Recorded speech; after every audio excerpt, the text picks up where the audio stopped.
Conducting a high-ticket sales campaign the hard way. To learn the ropes about anything, it's usually recommended to learn things the hard way. In other words, you go through a whole checklist of items, you pay your dues, and then after you are very familiar with the process, you start optimizing. You keep that up until you come up with a streamlined system that is very different from what you started with. At that later stage, you are able to do things faster, more efficiently, and at less cost. Still, you have to go through the initial stages and basically stumble around, make a lot of mistakes, and feel your way in the dark, so to speak. This is how most people pay their dues. Unfortunately, this is also doing things the hard way. I'd be irresponsible if I did not go through video 7 and video 8 with you, because this is how high-ticket sales campaigns are normally done.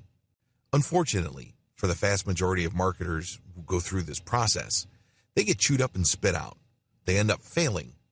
Still, I need to walk you through this before I reveal the secret sauce in video 8. To learn the ropes, you have to pay your dues and do things the hard way. Step number 1, pick a high-value niche. Go to Google Keyword Planner tool and look up the keywords related to your niche. Look up their cost per click value. This should give you a general idea of the value of that space. Now, please review the discussion in video 1 regarding niche valuation. Make sure that the niche you pick is a high-ticket sales niche. Often, things are not what they appear.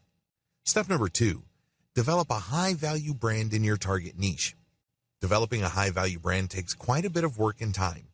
You must put out tremendous amounts of content and check the actual behavior of people interacting with your content.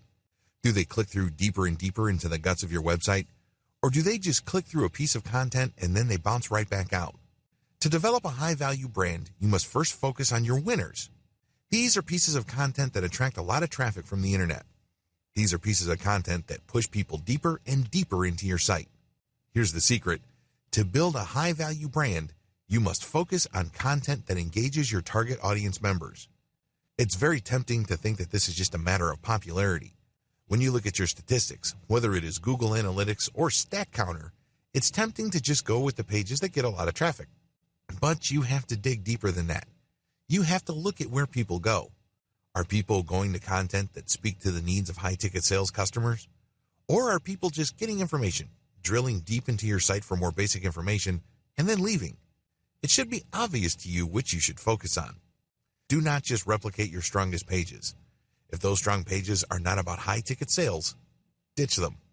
Focus on pages that have a high-ticket value or appeal to high-ticket value customers and are also popular. Build on your strengths.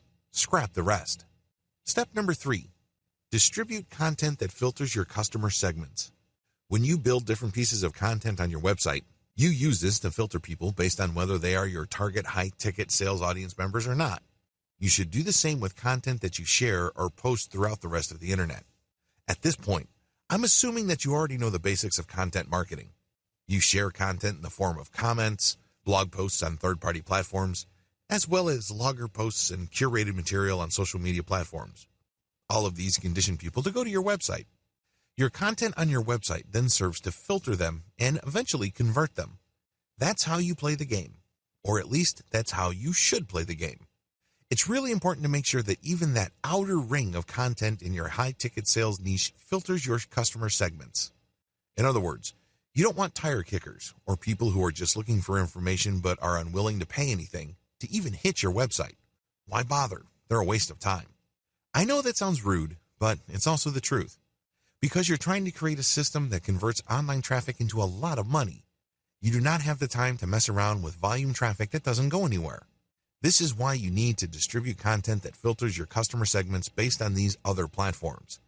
This way, only people who are truly willing to pay good money will end up on your site. Step number 4, make it easy for your audience to find you and keep in constant contact with you. When I say your audience, I'm talking about high-ticket salespeople. I'm not talking about generic information seekers. Forget those. Make it easy for them to find you. This means create social media profiles, identify hashtags on Instagram, Pinterest, and Twitter that are directly related to your niche. Filter people on those platforms, and then get them to go to your website and convert them. In this context, conversion means getting them on your mailing list. This is how you keep in constant contact with them. Step number 5, send high-value content that segments your mailing list. Send high-value content to your mailing list, and then allow people to segregate themselves by joining sublists. At this point, there will still be people who are just looking for information. They will be in the minority, but if you don't manage this properly at this level, they're going to take a lot of your resources. You don't want list squatters because services like Aweber charge you money for the total size of your mailing list, regardless of whether they buy or not and regardless of how active your list is. What if a significant chunk of your mailing list are just squatters? You're losing money monthly. Don't do it. This is why you need to send high-value content to your mailing list and get people to sign up to a sub-mailing list. When people do this, you know that they are looking for high-ticket sales material. They are people who are serious about eventually spending a lot of money. For everybody else, you can purge them off your list. Step number 6, filter your filtered list between buyers and tire kickers. This is where the rubber meets the road. Send a $1 offer for some sort of basic PDF report you made. You may even compile some blog posts and sell it in a $1 PDF. However you want to do it, segment people in your high-value list into 2 camps, buyers and information seekers. Give the information seekers one final chance by setting them up with a 5-day update program. If they don't convert to your buyers list within that 5 days, they get dropped from your lists totally. The key here is to get rid of tire kickers and information or freebie seekers using low-friction sales. Step number 7, scale up your filtration with increased friction. Friction in this context involves people spending increasing amounts of money. Your buyer's list is tried and proven only to the point that these people are willing to pay $1 to be on that list. You should then further segment that list by sending opportunities that cost more. Maybe you go from $1 to $20, then from $20 to a couple of $100. Keep ramping it up and prepare them for the big sale. Just repeat the process I have outlined above to get them ready for that big sale. Don't drop the big sale offer in the beginning. You can use it as a redirect offer.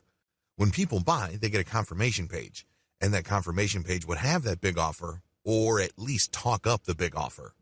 This is how you play the game where the longer people stay on your mailing list, the more value you build.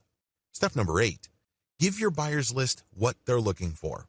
Your buyers list members are basically looking for assurance. Give it to them in the form of high-value content. Give it to them, believe it or not, in the form of filtering using ever-increasing sales pages. And take good care of them. This means making yourself available in terms of customer support. You build a community around your buyers list.